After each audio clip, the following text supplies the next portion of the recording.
Good morning, this is Rashad Mitchell coming to you live from my YouTube channel as I continue my part series. The week that was college football history review, the 1984 college football season for week number 4.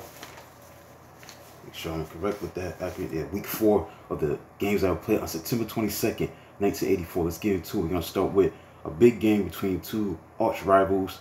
Florida State ranked number 15 in the country. They beat Miami, blew them out. Miami was number 4 at the time by a score of 38-3. After winning the 1983 national championship, Miami was in center of target, as the Seminoles of Florida State handed Hurricanes the worst beating since 1977, scoring 29 points in the second half against exhausted rivals. Florida State enjoyed a 9-0 halftime lead, earned on kicker Derek Smith's 3 field goals, including a 54-yard effort in the first quarter. FSU wide receiver Jesse Hester ran 77 yards on reverse early in the third quarter to break open the game. Seminoles defense then focused on Miami's passing game, putting heat on quarterbacks Bernie Kosar and Vinny Testaverde, who were sacked 8 times with each throwing interception. Versatile Jesse Hester rushed for 102 yards and had caught 5 passes for 116 yards. Next, we had Georgia against Clemson. Number 20 Georgia upset number 2 Clemson 26-23. All kicker Kevin Butler had to do to beat Clemson in the last 11 seconds was kick a field goal from 60 yards, which was the school record at the time.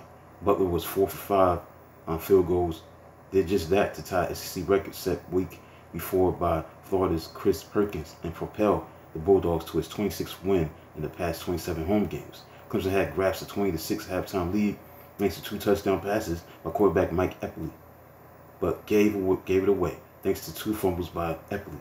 Tigers kicker Donald Ekwabuki knotted it at 23-23 with 2:10 left on his third field goal of the game from 48 yards. Bulldogs had rallied to 20-20 tie on a 1-yard touchdown run by tailback Cleveland Gary, who had 61 yards on 17 carries before field goal kicking took over. Both quarterbacks had it rough, as quarterback from Georgia Todd Williams threw 5 interceptions and battled Eppley threw 3 interceptions and lost 4 fumbles. Next, we had Tennessee playing to a tie against Army, 24-24. It was a new ball game with new faces for Black Knights under Coach Jim Young, who implemented a wishbone offense. 2 offensive backfield stars had played defense in 1983. Quarterback Nate Sassaman and halfback D. Bryant and other intramurals fullback Doug Black. Sassaman, one of a group of seniors whom had lost 24 of 33 in 3 years, scored on a 1-yard keeper with 117 left to tie it, capping a 20-yard drive. Black charged up middle for 120 yards to lead all rushers. Meanwhile, Volunteers, who were paced by tailback James Jones, who had 118 yards rushing, took 24-17 lead early in the fourth quarter on fullback William Howard's 1-yard touchdown run. Next, we had Ohio State Buckeyes, the number 5 team in the country, beating number 4 number 5 Ohio State Buckeyes beating number 14 Iowa, 45-26, as Hawkeyes had no answer for tailback Keith Byers running, Keith Byers receiving, or even Keith Byers passing. Keith Byers led the Buckeyes with touchdowns of 50 yards and 7 yards of mine, his 120 yards rushing, and 5 catches for 55 yards, including a 14-yard touchdown. He had even launched a left-handed 35-yard touchdown pass to wide receiver Mike Lenice after Ohio State scored 3 touchdowns in an 86-second span of first half to forge 31-10 lead. Iowa rallied with 16 straight points, including 2-yard touchdown run by quarterback Chuck Long and his 30-yard touchdown pass to tight end Mike Flatt. The Buckeyes squelched reversal with gains final 14 points, thanks in part to 4 turnovers. Hawkeyes lost 2nd straight game, which they outgained opposition. Iowa tailback Ronnie Harmon rushed for 132 yards. Now you got Nebraska and UCLA. This is a big matchup between number 1 Nebraska versus number 8 UCLA. Battled 2 top 10 teams as number 1 Nebraska blew out number 8 UCLA 42-3. UCLA had to field shell shot, rushing for 364 yards. Nebraska corners kept on sending in fleet back after another to slice through Bruins' buttery defense. I-back Jeff Smith was main man in the first half, running for 123 yards and 8 touchdowns. 8-yard touchdown before leaving with an ankle injury. Nebraska had 5 other players to run for touchdowns, including I-back Doug Dubose, who had 104 yards rushing on 8 carries, who dashed 64 yards to end zone in the fourth quarter.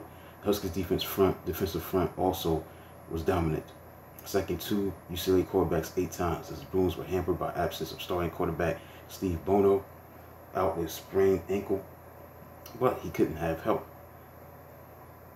Thanks to pounding, UCLA lost 9 more players to injury.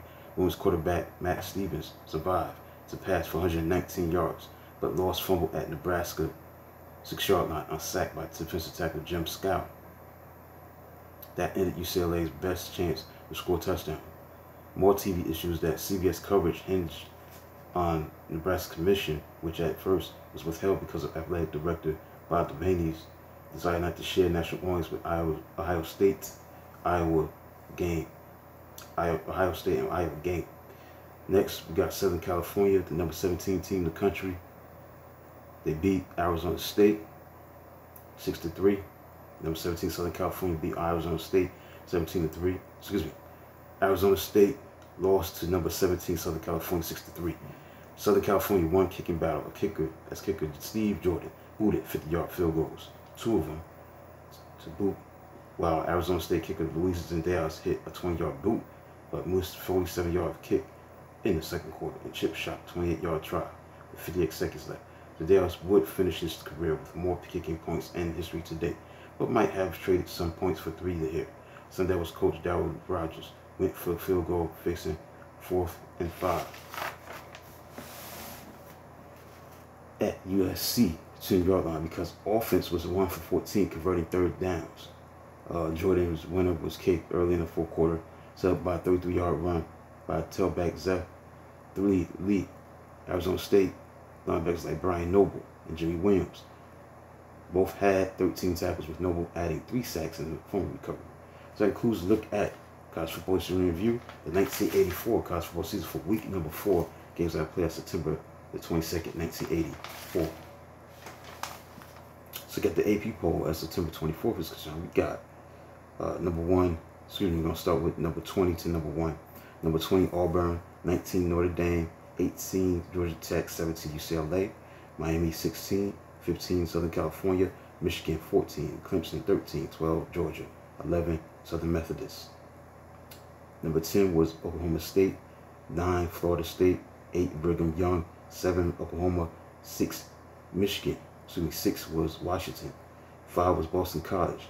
4 was Penn State. 3, Ohio State. 2, Texas. And number 1 team in the country was Nebraska. So that concludes a look at college football history review, the 1984 college football season. For college football history review, the week that was. College football history review, the 1984 college football season. For week 4, games that played on September the 22nd, 1984. Please like to subscribe and comment on the channel. Do video to smack to tomorrow. Until then, talk to you soon.